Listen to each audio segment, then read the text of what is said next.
The dewy green sunlight of early morning shines upon the summit of Vulture Peak, where the sea of clouds surges tumultuously, resembling a celestial realm. The Buddha sat upright on the lotus throne, surrounded by disciples standing respectfully, the atmosphere solemn and peaceful. On this day, Venerable Ananda approached the Buddha hesitantly. After paying obeisance, he looked up, his eyes reflecting confusion. "Venerable teacher, recently when I accompanied you down the mountain to seek alms, I witnessed something that I could not understand." Ananda's voice wavered slightly. "In the eastern part of Rajgir, there is a woman named Miao Lian, whose beauty is unparalleled. Standing firmly at her doorstep, combing her hair, she captures the attention of many passers-by. Valleys compete to offer treasures, and even wealthy men are willing to spend their entire fortunes just for a glimpse of her." Ananda paused for a moment, his brow furrowed deeply. In the western part of the city lived an elderly man named Sihong, whose face was withered, covered with scars, and whose body was emaciated. This person is renowned throughout the city as a virtuous individual, having maintained pure precepts for 30 years without violation. He has saved countless lives, and during a flood disaster, he carried 12 orphans to safety, nearly sacrificing his own life in the process. However, when he begged on the street, no one gave alms. Passers-by, seeing his ugliness, all avoided him and kept their distance. Why are sentient beings so deeply afflicted and obstructed, making it difficult for them to distinguish between good and evil, true and false? The Buddha gently closed his eyes, and the hall was filled with tranquility. After a moment, he opened his eyes, his gaze resting upon Bodhisattva Manjushri. "Manjushri, your wisdom is vast and profound. Please help Ananda dispel his doubts and explain the principle of the causes and conditions for appearance." Bodhisattva Manjushri rose, his radiance flowing, holding the sword of wisdom, his demeanor majestic and solemn. It gazes around at all beings, its countenance illusory. Clinging to outward appearances is like trying to grasp shadows or catch the wind. Ultimately, it leads to emptiness. However, to make it easier for everyone to understand, I will present a passage about a devout past event. As Manjushri Bodhisattva held the lotus seal and chanted the mantra, the scene before everyone's eyes transformed, as if traversing time and space to arrive at an ancient kingdom called Huaguang. Huaguang Kingdom is surrounded by towering mountains, its city majestic and filled with bustling prosperity. In the city, there is a book temple named Awakening Retreat, with a plaque hanging above the entrance inscribed with Shinrua Bodhi. The monastery master Huiming was extremely unsightly in appearance. His left eye was as small as a bean, and his right cheek bore a scar running from the brow bone to the jaw. When he walked, his right leg was thin and weak, and his back was somewhat hunched. Children often laugh mockingly, saying, "The ugly creature is coming out, quickly hide away." Huiming always responded with a smile, and would even give candy to the children who mocked him. Although his appearance was not handsome, Huiming was erudite, especially in the Dharma. His extensive collection encompasses thousands of volumes of the Tripitaka, attracting scholars who frequently come to seek his guidance. Each morning begins with chanting sutras and meditation. Afternoons are devoted to teaching and debating the Dharma. Evenings are spent transcribing scriptures. Life is austere, yet fulfilling. Outside the west gate of Huaguang capital stands a tall building called the Pavilion of Wondrous Dreams, the most renowned place for song and dance in the city. The top courtesan in the pavilion was named Shanrong.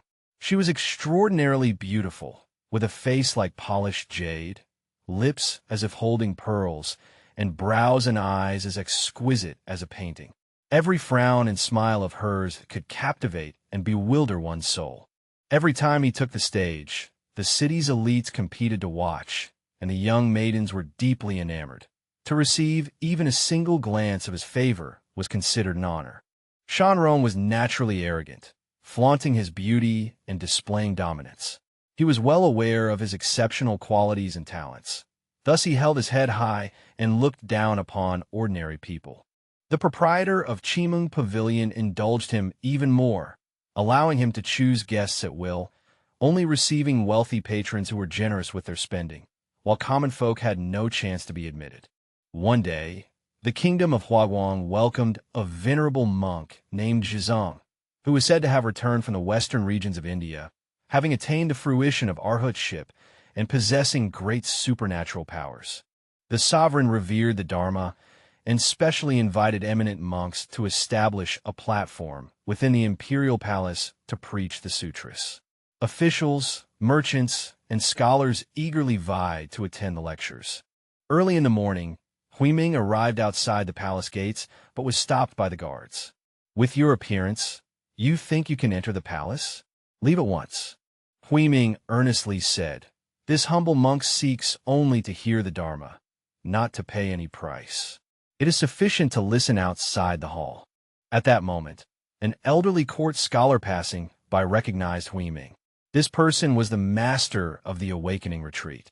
The scholar was erudite and possessed profound spiritual Buddhist power. "Let him in." Only then did the guard allow passage.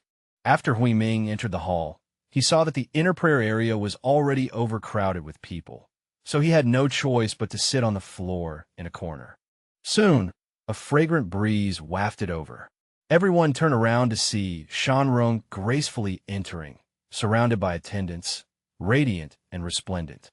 Everyone eagerly offered their seats, and a minister even rose personally to welcome him, inviting him to take the seat of honor. Huiming looked upon the scene with a sense of emotion, yet without a trace of jealousy in his heart. Suddenly, Shanyong's gaze swept over and settled on Huiming. He frowned, wrinkling his nose, and whispered to his attendant, "Drive that ugly fellow out. He has spoiled my mood." Just as the attendant was about to step forward, the shop door suddenly swung open, and an elderly monk clad in a gray robe slowly entered. The old monk appeared plain and unremarkable, yet his gaze was sharp as lightning. Upon entering the shop, everyone felt an invisible subtle pressure, and even Shanrong instinctively sat upright with solemn decorum. Master Zhizong's gaze swept like a flash of lightning, seemingly penetrating the thoughts of everyone present. Finally, it settled on Huiming, whose hands were slightly sweaty, then shifted to Shanrong, whose brow was furrowed. He turned to the king, joined his palms together, and said, "Your Majesty, in this teaching, I do not distinguish between high or low. All with affinity may listen. Please ask the lay devotee sitting in the corner to come forward." The ruler, following the Zen master's guidance, looked over and saw that although Venerable Huiming appeared slightly surprised, he still gave the order to invite the benefactor forward. Venerable Huiming nervously approached the front row and sat in the empty seat beside Shanrong. Shanrong muttered unhappily, "Ugly people should sit in the back, so as not to spoil everyone's view." Huiming merely smiled. One's appearance is the karmic result of past lives and cannot be changed in a day or two. Why should an honorable brother feel aversion merely upon seeing an external appearance? If we speak of the beauty of the mind, it is perhaps necessary to engage in self-reflection. Shanrong, in classical language, grew furious and was about to unleash his wrath, but suddenly felt a chill sweep over him. Raising his head, he met the gaze of Zen master Zhizong Ruju, whose face was marked by a benevolent yet authoritative expression. "Respected benefactors, do you have any questions you wish to consult this humble monk about?" The shop was deathly silent, with everyone's eyes fixed on the scene before them. Shanrong suddenly became the center of attention, his arrogance unabated, yet the disciple harbored doubts. Is the beauty or ugliness of a person's appearance related to their level of spiritual cultivation? Why are some beings born with unattractive appearances, while others are naturally endowed with virtuous aspirations and sincere hearts? How does Buddhism explain the injustices of this world? As soon as the words fell, the hall erupted in murmurs. Everyone nodded in agreement, clearly sharing the same doubt in their hearts, and even the ruler displayed a look of interest. Master Zhizong formed the dhyana mudra, closed his eyes for a moment, and the atmosphere within the hall became still and solemn. When he opened his eyes again, it seemed as if countless stars were swirling within them. How wondrous! This inquiry directly addresses the fundamental delusion inherent in sentient beings. Today, I shall expound upon the profound teachings of the Sutra of the Wonderful Dharma Causes and Conditions, elucidating the deep connection between one's appearance and spiritual practice. The meditation hall was silent, with no sound. Master Zhizong's eyes shone like a torch as he spoke slowly. The appearances of sentient beings are all caused by karmic conditions from past lives. They do not arise without causes, nor are they obtained by chance. Practitioners should understand that the physical body is impermanent. The four elements are all empty, and one must not cling to illusions. Since sentient beings possess different capacities, many become deluded by appearances and fail to recognize their original mind. Therefore, the Buddha, out of compassion, specially transmitted the profound Dharma, which reveals the true causal conditions behind all forms. The Zen master held up a lotus flower and continued, "In the world, beauty has 5 distinguished causes and conditions. Firstly, the virtuous person is generous and unwavering, aiding the poor and rescuing the distressed without seeking anything in return. Therefore, such a person is adorned with a noble appearance, and all people are pleased to behold them. The virtuous ones, possess hearts full of compassion, refraining from disparagement, and treat others with a gentle and pleasant demeanor. Therefore, nowadays, their skin appears radiant, like jade and like fat. The virtuous ones respectfully revere the 3 jewels, revering the sacred images, stupas, and scriptures. Therefore, the gentlemen now have well-proportioned features and exhibit graceful manners. The 4 are, in past lives, praising others, refraining from harsh speech, and not slandering sages. Therefore, in this life, one's voice is melodious like jade, and words are pleasing to hear. The 5 are, in a past life, lighting lamps to offer to the Buddha, illuminating the world, and rescuing those who are lost. Therefore, in this life, the eyes are bright and sharp, full of vitality." Everyone inside the hall seemed deep in thought. Shanrong smiled faintly, clutching the edge of his robe, while Huiming listened respectfully, his eyes revealing an expression of sudden clarity and enlightenment.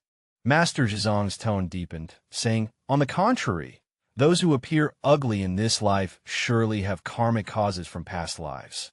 Those who cling to greed and are stingy with wealth will appear ugly in this life. Those who harbor intense anger and speak words that hurt others will have rough skin and be covered with sores in this life. Those who honor the 3 jewels but slander sages will have distorted facial features and imbalanced bodies in this life. Those who speak maliciously and sow discord will live like a broken bell, struggling to speak clearly, and will overshadow the light of others. Those who block the virtuous deeds of their ancestors will be darkened in wisdom, dazed, and walk with difficulty in this life. This is the cycle of cause and effect, without the slightest deviation, like a shadow following the form, not a hair's breadth off." The Zen master's gaze grew sharp, directly fixed upon Shanrong. "However, remember well, although external appearances are determined by karmic connections from past lives, the increase or decline of fortune in the present depends on the mind and nature of each moment. Form arises from a mind. The mind transforms in accordance with form. If a beautiful person harbors arrogance and flaunts their beauty to exert superiority, their blessings will gradually diminish. Those with ordinary appearances who harbor kind thoughts and diligently practice virtuous deeds will find their blessings increasing day by day. This principle is subtle and profound, requiring careful and attentive contemplation." The Zen master's voice suddenly rose like a mighty bell, resonating throughout the hall. The worldly people are often deluded by appearances. They become infatuated upon seeing beauty and repulsed upon seeing ugliness. Little do people realize that beauty is as fleeting as the ephemeral bloom of the night blooming cereus, ultimately empty and void. Even the beauty capable of toppling kingdoms ultimately cannot withstand the gentle passage of time. Even the ugliest appearance can transform an aura through virtuous deeds. If the mind is like a lotus flower, then everywhere is a pure land. If the mind is like a venomous snake, then every step is hell. After the Dharma assembly concluded, the crowd dispersed, each contemplating the words of the Chan master. Only Shanrong remained standing outside the hall for a long time, his brows deeply furrowed. For the first time in his life, he felt confused. The appearance he had always taken pride in was a result of past life's merit and fortune. If he no longer cultivated virtue in this life, what would become of him in the next? He harbored doubts in his heart and secretly resolved to personally verify whether the Zen master's words were true. At that moment, a sudden plague broke out in the kingdom of Huaguang, starting from the slums in the eastern part of the city and rapidly spreading throughout the entire city. The shadow of death looms over every corner. Corpses pile up on the streets with no one daring to collect them, and the sick are abandoned by their families in the wilderness to fend for themselves. The imperial court dispatched troops to seal off the city gates, prohibiting anyone from entering or leaving to prevent the spread of the epidemic. Facing this disaster, Huiming resolutely closed the monastery library, using all his savings to purchase medicinal herbs and established a relief center in the slums of the eastern part of the city. He stayed by the patient's side day and night, feeding them water and medicine, cleaning filth, and even personally burying the deceased. Someone advised him, "Mr. Huiming, why take such a risk? Those people are not even your relatives." Huiming merely smiled faintly. All sentient beings suffer. What distinction is there between self and others? If I, with a healthy body, shrink back in fear, how can those who are ill strive to live? Speak, continue in blindness. Strangely, despite being in contact with patients day and night, he never contracted the illness. Instead, his vitality grew even stronger. Good honor is exactly the opposite. When the pandemic began, he immediately secluded himself in the attic at the highest point of the Qiming Pavilion, sealing the doors and windows tightly, burning incense and bathing daily, forbidding anyone from approaching. He spends the entire day looking into the mirror, fearing even the slightest blemish on his appearance. However, despite such caution, he gradually grew emaciated, his complexion darkened, and he lost his former radiance. After 1 month, the epidemic gradually came under control thanks to the efforts of Huimin and others. Early that morning, Shanrong was riding in front of a bronze mirror when he suddenly noticed with alarm that his cheeks were sunken, dark bruises shadowed his eyes, and his skin had lost its luster. What shocked him even more was the rumor circulating in the city that during the time Huiming was tending to the sick, not only did he not contract the illness, but his complexion grew even more radiant, and the ugly scar on his face even faded slightly. Shanrong did not believe such strange matters and resolved to verify them personally. He changed into plain robes, covered his face, and went to the temple of Master Zhizong. Upon arriving at the mountain gate, one could see Huiming sweeping fallen leaves in the courtyard from afar. To Ling Shanrong's astonishment, Huiming indeed looked exceptionally healthy, his complexion rosy as if adorned with rouge, and his eyes clear and bright. Although his appearance remained ordinary, he possessed an extraordinary and transcendent aura, resembling the serene and noble features of a bodhisattva statue. Shanrong hid in the flower bushes behind the mountain gate, his heart pounding like a drum. Suddenly, Huiming seemed to perceive something, looked up toward where he was hidden, and Shanrong promptly revealed himself. Young Master Shanrong. Huiming put down his broom in surprise, staring at the haggard figure before him, barely able to recognize that this was once the radiant and handsome young man. Huiming, your voice is hoarse, and your eyes are filled with shock and bewilderment. What have you been doing these days? Why is it that despite being with patients day and night, your complexion appears so good? Even that scar of yours has faded considerably." Huiming smiled faintly, saying it was merely practicing kindness according to conditions, nothing worth mentioning. Heaven and earth possess righteous energy, and the human heart harbors benevolent thoughts. Performing good deeds and accumulating virtue is naturally overseen by the heavens. I merely follow the natural laws of the universe without any special methods. Yet you carefully observe Shanrong day and night, shutting yourself indoors, meticulously recuperating. Why then have you become noticeably thinner? Shanrong was about to respond when suddenly a gentle breeze swept by, and the air became filled with the fragrance of sandalwood. Both turned their heads simultaneously. At some unknown moment, the cicada lion with scorched fingertips had already stood on the stone steps of the courtyard. The blue-gray monk's robe fluttered gently in the wind, and his eyes were like lightning, piercing directly into Shanrong's heart. "Virtuous benefactor Shanrong, this humble monk has awaited you for a long time. The sound of your arrival at the Tsang meditation chamber is like a mountain stream, clear to the bottom, yet containing boundless power. It seems you still harbor doubts about the teachings I delivered in the imperial palace." Shanrong's whole body trembled, his knees buckled, and he involuntarily knelt down. The profound wisdom eye is as piercing as a torch. The disciple truly harbors doubts in the heart. Why does Huiming's complexion improve and the scars on his face gradually fade after risking his life to save others, while I, who carefully avoid the world and meticulously maintain myself, find my appearance withering day by day? This seems to be quite different from the principle of cause and effect, karma, that you mentioned. Master Zhizong slowly descended the stone steps and stood before Shanzong. "Shanrong, have you ever heard of the saying, conduct is like being newly born? One's appearance is not only connected to past life karma, but is also closely related to one's current mind and nature.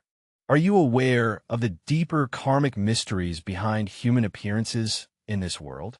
The Chan master gently lifted Shanrong's chin, compelling him to meet his gaze. "Those who are beautiful often have accumulated significant virtue in past lives and undoubtedly enjoy blessings in this lifetime. However, merit and blessings are like flowing water. When used, they are inexhaustible and ever-renewing, but when hoarded, they gradually dwindle day by day. If one's beauty gives rise to arrogance, ceasing to accumulate virtue and perform good deeds, it will not increase blessings but rather accelerate their depletion. Like a rootless tree, withering becomes only a matter of time. At the time of meditation, the twilight shifts towards enlightened wisdom. In his past life, Huiming had karmic obstacles, and in this life he endures the consequences of ugliness. However, he neither blames heaven nor others.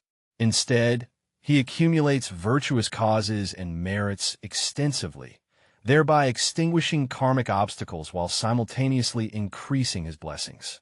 Although the appearance has undergone a great transformation, the temperament has been completely renewed. The Zen master's voice grew deep, and behind his appearance lay countless karmic ties of good and evil from past lives. Those who are beautiful but fraught with calamities often face hardships, while those who live long usually have ordinary appearances. Do you know why? Those with extraordinary beauty often have karmic tribulations in their destiny, such as early death, a life of solitude, or being entangled in emotional bonds, unable to extricate themselves. Those with plain appearances, on the contrary, tend to live peacefully and joyfully, enjoying long lives that span 100 years. Why is that? Upon hearing the words, Shanrong felt as if struck by thunder. Vaguely he grasped a profound truth, yet it seemed veiled by a thin veil, rendering it unclear. Master Zhizong noticed the sincere thirst for knowledge reflected in Shanrong's eyes. He nodded slightly and drew a gesture in the air. Instantly, the courtyard was enveloped in swirling mist. Fragrant incense filled the space, and the three seemed as if they were immersed in a celestial realm. "Follow me." The Zen master turned around, his kasaya flowing, leading the two through the mist to a clear pool at the back of the mountain.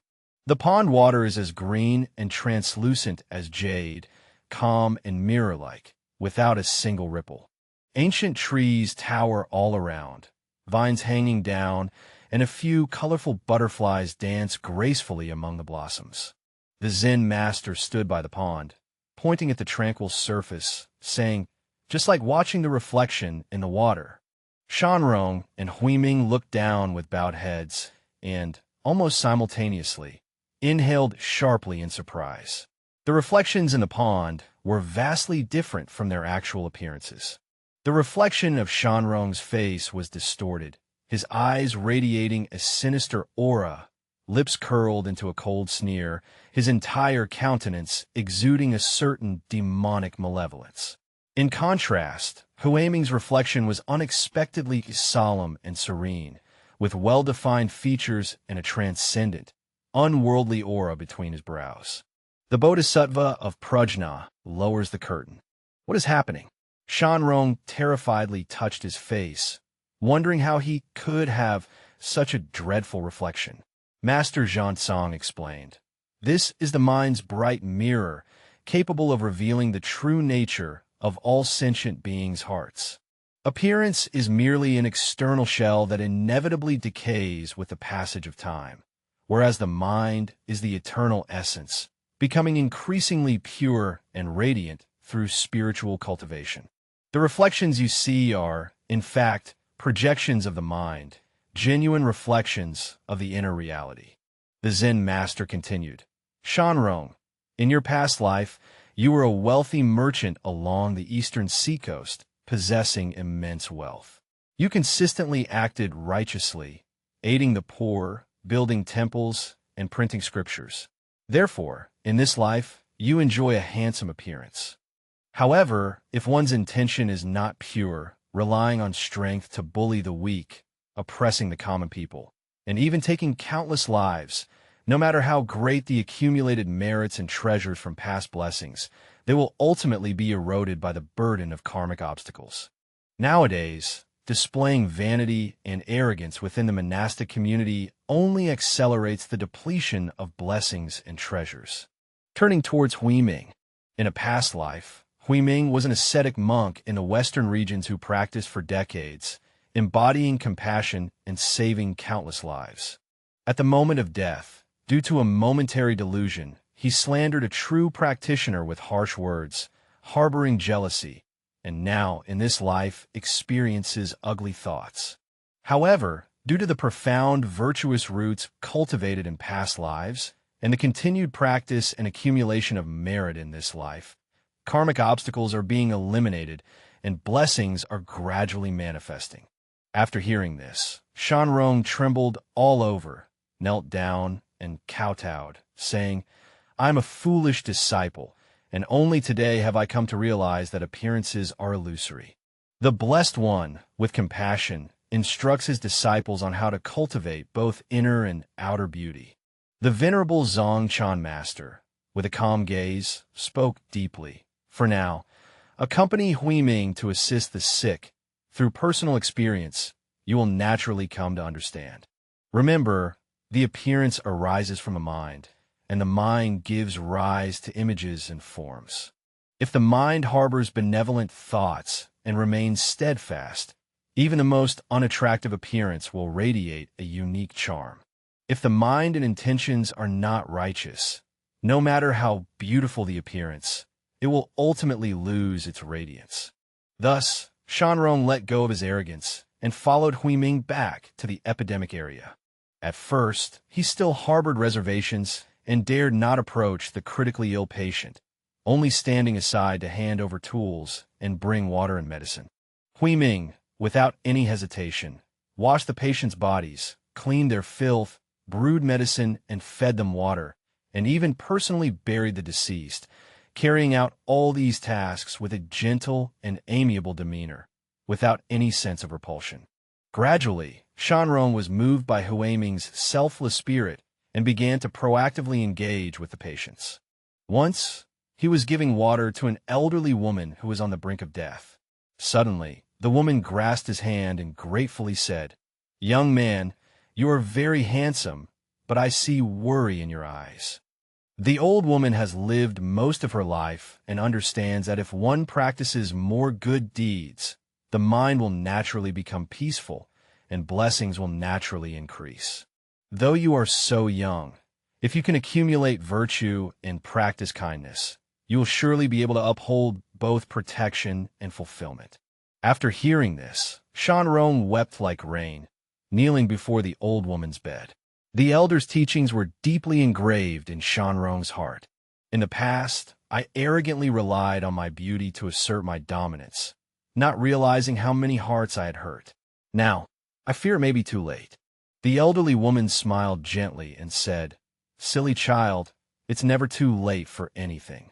The sutras say that if one puts down the butcher's knife, one can become a Buddha instantly.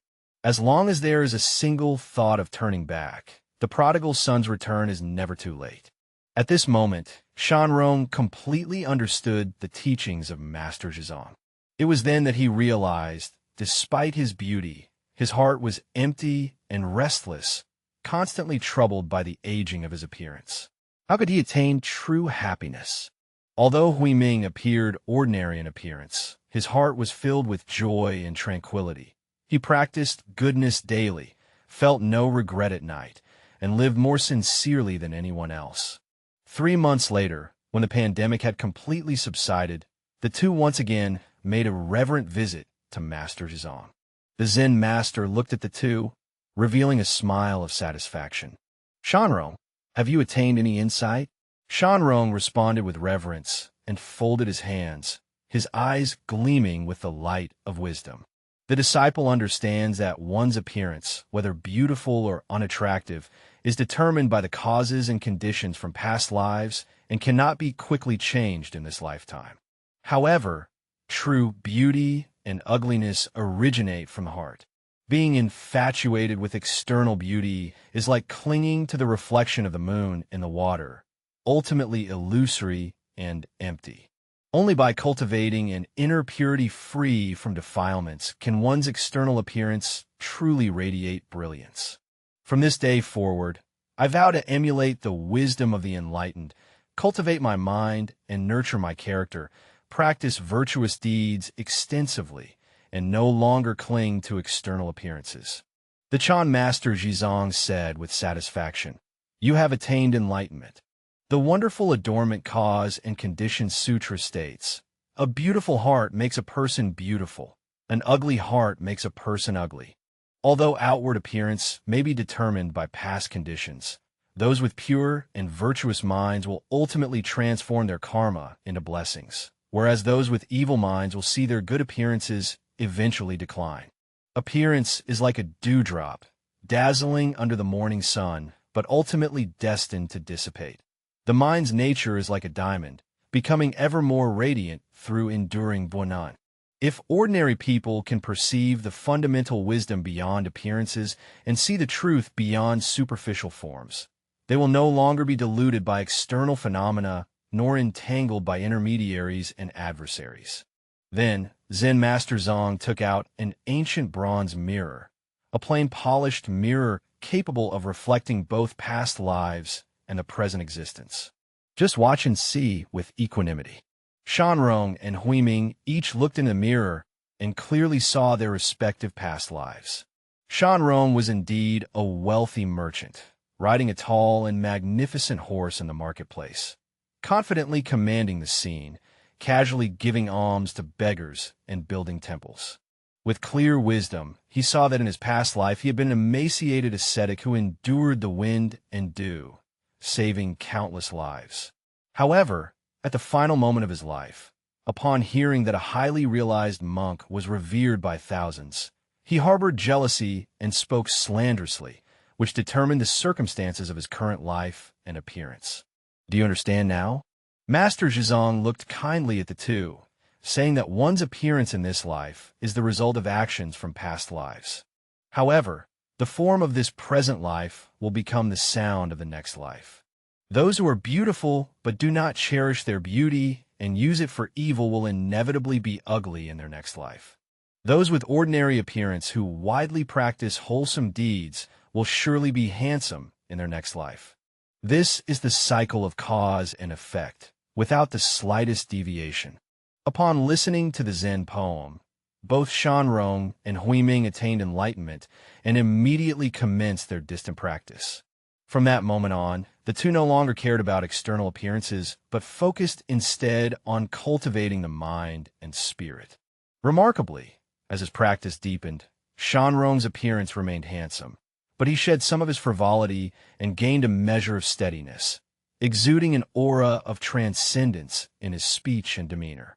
Although Huiming's appearance had slightly changed, his complexion was rosy and his eyes clear, evoking an immediate sense of familiarity and closeness in those who saw him. 10 years later, before Master Zhizang's passing, he transmitted the Dharma lineage to Huiming. Huiming became a great monk of his generation, extensively saving those with karmic connections. Shanrong followed the Zen master's will, practiced the Su family's path, became a great benefactor, and gave away all his wealth to aid the poor and needy. Although he still maintained his handsome appearance, he no longer took pride in it, and the townspeople no longer drew close to him because of his looks, but were instead moved by his virtuous character. Throughout Huaguang Kingdom, whenever the name Shanrong is mentioned, everyone raises their thumb in praise, commending his bodhisattva compassion and vajra skill. Several centuries after the fall of the Huaguang Kingdom, the story of Huiming and Shanrong continued to be widely circulated among the people, teaching them not to cling to outward appearances but to value inner cultivation. It is said that at the moment of their death, they simultaneously attained the patience of the non-arising Dharma, were reborn in the Western Pure Land of ultimate bliss, and accomplished Buddhahood. At this point, Bodhisattva Manjushri formed the meditation mudra with his hand, and the scene before everyone's eyes seemed to return to the assembly at Vulture Peak Mountain. The Bodhisattva Manjushri's gaze was as sharp as lightning as he looked at Ananda. Ananda, do you understand the principle of the conditions of form? Ananda respectfully joined his palms together, a light of realization gleaming in his eyes. The disciple had attained understanding. Appearance is the result of virtuous or non-virtuous karma from past lives and should not be clung to. Being infatuated with outstanding physical appearance is like being mesmerized by the reflection of the moon in the water. Ultimately, it is all illusory and empty. Only after cultivating clear understanding can one see through the true dependent origination behind appearances, neither being deluded by beauty nor confused by ugliness, but wholeheartedly aspiring toward the way, persevering diligently without cease. Manjushri Bodhisattva slightly nodded and said, "Well said. Most people in the world are confused by their thoughts and do not recognize their original mind, like travelers at night clinging to a roadside torch, unaware that the bright moon in the sky is the true guiding light. The Dharma teaches us to realize that the 4 great elements are all empty, the 5 aggregates are illusory, the physical body ultimately decays, and only the Dharma body abides eternally. If one can comprehend this principle and transcend notions of beauty and ugliness, only then can one perceive the true nature of reality." The Buddha spoke with a golden tongue. What Manjushri said is absolutely correct. Sentient beings perceive me through form and seek me through sound, causing them to follow wrong paths and preventing them from seeing the Tathagata. Physical beauty or ugliness arises from karmic retribution, akin to clouds drifting across the sky, transient and fleeting. Practitioners should abide by the law of cause and effect, not be deluded by external appearances, cultivate merits internally, and manifest dignity externally. This is the proper path. The Buddha extended his right hand, with the palm emitting 5-colored rays of light, universally illuminating the assembly of Dharma wisdom. Everyone present suddenly saw the appearances and the good and evil deeds of their past lives.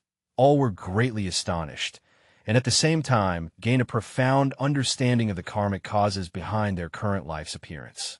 On this day, atop Vulture Peak, Purple auspicious clouds came from the east, Buddha's light shone everywhere, celestial flowers rained down abundantly, and countless auspicious energies filled the air. Sentient beings, upon hearing the Dharma, attain liberation. Their minds open and gain understanding, no longer clinging to external appearances, but returning to their original nature and cultivating the true self. In our daily lives, this story offers us profound insights. People often develop discrimination based on outward appearances, either becoming infatuated or disdainful, yet they neglect the preciousness of inner qualities. True beauty does not arise from the contours of the face or the curves of the body, but from a compassionate and kind heart. When we encounter people with ordinary or even unattractive appearances, perhaps they are in the process of purifying their karmic obstacles and accumulating merit. When we admire those with outstanding appearances, we should also consider whether they are cherishing and wisely using this blessing. Regardless of beauty or ugliness, it should never be the standard by which we judge a person's worth. The radiance of the mind is the truly enduring beauty. It can penetrate the long river of time and illuminate every corner of life. Let us remember, when the heart is beautiful, the person is beautiful. When the heart is ugly, the person is ugly. May we cultivate a pure heart amidst the mundane world, free from delusions of thought and attachments to actions, living out our true selves.